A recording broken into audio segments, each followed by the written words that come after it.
नमस्कार, मैं कुमुद। आप देख रहे हैं द यूथ स्पीक। हम इस वक्त गाज़ीपुर बॉर्डर पे मौजूद है और हमारे साथ हैं शौकत अली। उनसे बात करते हैं। तो आप बताइए सर, 110 दिन से ज़्यादा हो गए हैं, तो किसानों का क्या लगता है आंदोलन, ये जो बिल है वो? देखिए, अहंकार, ये सरकार अहंकारी सरकार है। और एक बात समझ लीजिए, अहंकार किसी का भी हो टूट जाता है। चाहे रावण का भी अहंकार हो या मोदी जी का हो, अहंकार टूटता ही होगा। क्योंकि नशा नशा किसी तरह का भी हो, नशा उतरता है। अहंकार किसी का भी हो, अहंकार टूटता है। और हमें अपने संघर्ष पे भरोसा है, उम्मीद है कि हम एक दिन कामयाब हो गए। ये सरकार हमारी झुकेगी और हमारी मांग पूरी करेगी। तो अभी LIC वाले और बैंक वाले सभी हड़ताल कर रहे हैं, तो उस पे मतलब कहीं ना कहीं आपको नहीं लग रहा है कि विकास में बाधा हो रहा है? या देखिए, ये सरकार हर चीज को बेचना चाहती है। केवल अडानी और अंबानी और पौने 2 आंख वाले रामदेव बुआ को फायदा पहुंचाना चाहती है सरकार। अब बताइए ना, आज बैंक को निजीकरण के खिलाफ देश के तमाम बैंक कर्मचारी लोग स्ट्राइक किए हुए हैं, लेकिन सरकार सुनने को तैयार नहीं है। सरकार पूरे तरीके से, ये चुनावी सरकार है, पूरे तरीके से चुनाव में व्यस्त हो चुकी है। और देश किस स्थिति में जा रहा है, इसके बारे में ये सरकार नहीं। हाँ, तो खेला हो जाएगा भाजपा का। भारतीय जनता पार्टी देश के 7 साल से सत्ता में बैठी हुई है। कौन सा काम कर दिया जिससे आपको जनता वोट देगी? ना युवाओं की रोजगार की बात करते हैं, ना महिलाओं की सुरक्षा की बात करते हैं, ना किसानों की हक और अधिकार की बात करते हैं। किसान 110 दिन से खुली आसमान के नीचे बैठा हुआ है, लेकिन इसकी बात सुनने को कोई तैयार नहीं है। तो सरकार किस आधार पे वोट मांगेगी भाई? और सरकार ने कहा सारे किसान सरकार के साथ हैं। वही बात है कि आप बताइए ना, भारतीय जनता पार्टी का जिस राज्य में शासन काल है, क्या उस राज्य को चमका दी भाजपा? उत्तर प्रदेश में क्या हालत है? देश में सबसे ज्यादा कहीं बलात्कार, भ्रष्टाचार, अपहरण, लूट, मर्डर होता है, उत्तर प्रदेश में होता है। बिहार में भाजपा शासित प्रदेश है, बिहार का हालत देखिए ना, युवाओं को रोजगार मिल रही है, मंडी व्यवस्था नहीं है, तमाम चीजों खत्म हो चुके हैं। भारतीय जनता पार्टी पूरे तरीके से जुमलेबाजों की सरकार है। एक बात बताइए ना, आप बोल रही हैं कि सोनार बंगला बनाएंगे मोदी जी। एक बात सुनिए, ये चुनाव से पहले मोदी जी कह रहे हैं सोनार बंगला बनाएंगे, लेकिन चुनाव खत्म होते ही कहेंगे अडानी और अंबानी ये तुहार बंगला, तुहार बंगला। बंगाल को बेच देंगे भाई, ये लोग बंगाल को कंगाल बनाने का काम करेंगे। भारतीय जनता पार्टी को बंगाल में वोट नहीं मिलने जा रहा है। भारतीय जनता पार्टी पूरी तरीके से जमानत जब्त होगा और बंगाल की जनता उनको हराएगी। कौन आए थे आपको नहीं पता? ठीक से आपने देखा नहीं, आपने देखा नहीं, कुर्सी नहीं बढ़ा है मोदी जी का। स्मृति ईरानी जाके बोल रही है जय श्री राम, जय श्री राम। राम जी के नाम पर, भगवान के नाम पे वोट मांग रही है। भगवान के नाम पे वोट नहीं, भीख मिलता है। भीख तुम लोग मांगो, भीख लेने लायक हो, वोट तुमको नहीं मिलेगा। वही स्मृति ईरानी की बात कर रही हैं आप। जब चुनाव से पहले 2014 से पहले पेट्रोल डीजल का दाम 1 रुपये बढ़ता था तो रोड पे आ जाती थी, सड़क पे आ जाती थी, लेकिन आज 100 रुपये पेट्रोल बिक रहा है, 90 रुपये डीजल बिक रहा है, 800 साढ़े 800 रुपये सिलेंडर बिक रहा है। 14 से पहले देश में बाधा क्यों थे आप? उस समय देश हित के लिए नहीं होता था। उस मतलब तुम करो तो लीला, हम करें तो कैरेक्टर ढीला, यही ना तुम्हारे नजर में है। ये लोग राम को, भगवान को बदनाम करने वाले लोग हैं, ये लोग देश को तोड़ने वाले लोग हैं। लेकिन हम जैसे लोग इस देश को मोदी जी जज हैं क्या? सुप्रीम कोर्ट के जज है मोदी जी, वही फैसला दिए हैं का? सुनिए ना, सुनिए, देश में जिस तरीके से मेन स्ट्रीम मीडिया देश को, आम नागरिकों को गुमराह कर रही है, मोदी जी सुप्रीम कोर्ट के जज हैं, वही फैसला दिए हैं कि राम मंदिर शिलान्यास किया जाएगा। इस तरह से इसी सरकार में तो लोगों की नौकरी चली गई है। इसी सरकार में बिना रोड मैप का लॉकडाउन लगा, जिससे लाखों और करोड़ों लोगों को रोजगार छीन गया। इसी सरकार में कोरोना के नाम पे लोगों को मास्क पहनाया जा रहा है, लोगों को मुंह बंद किया जा रहा है कि लोग आवाज नहीं उठाएंगे।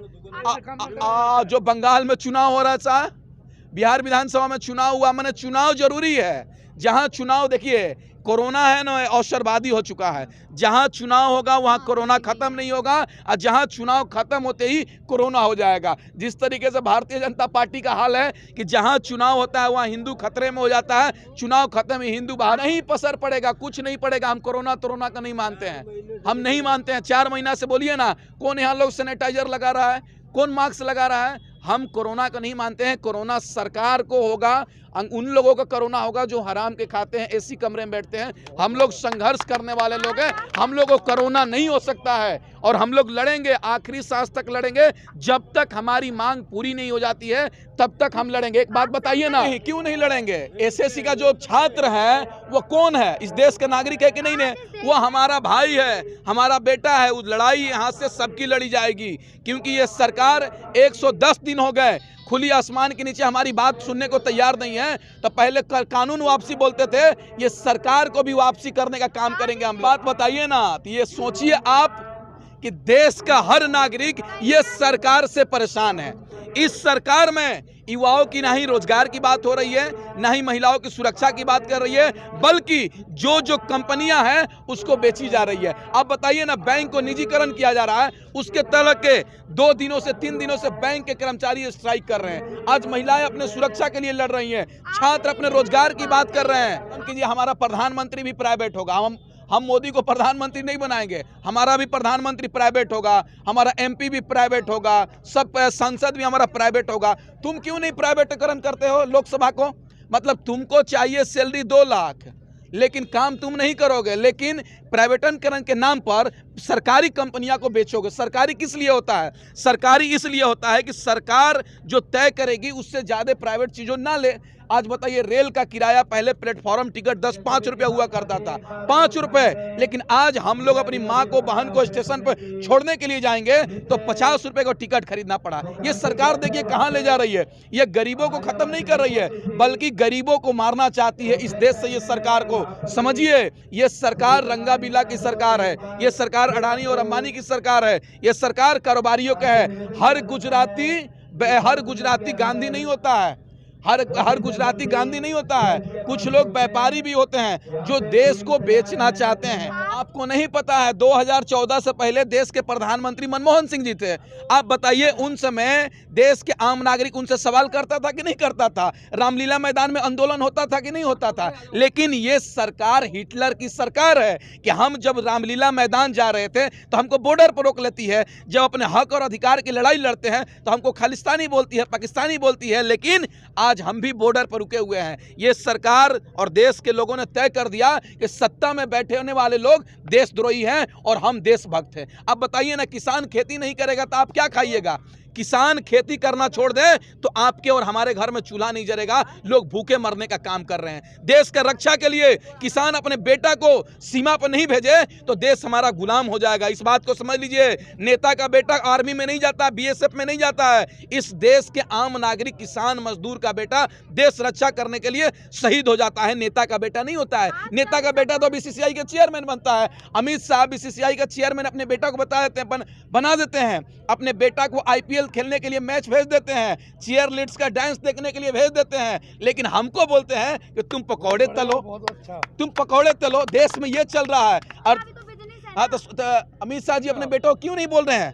सचिन तेंदुलकर अपने बेटा को क्यों नहीं भेज रहे हैं? सुनिए, देश की जनता को बेवकूफ मत बनाइए। मेन स्ट्रीम मीडिया तो बैठकर मोदी मोदी कर ही रही है। ऐसे माला जपती है जैसे राम हरे कृष्णा होता था ना, उनके लिए मोदी मोदी ऐसा राम जपा जा रहा है, क्योंकि उनको पैसे मिल रहे हैं। भाई, पूरे तरीके से मेन स्ट्रीम मीडिया बिक चुकी है और सरकार के दलाल हो चुकी है, और मेन स्ट्रीम मीडिया सरकार की बात कर रही है।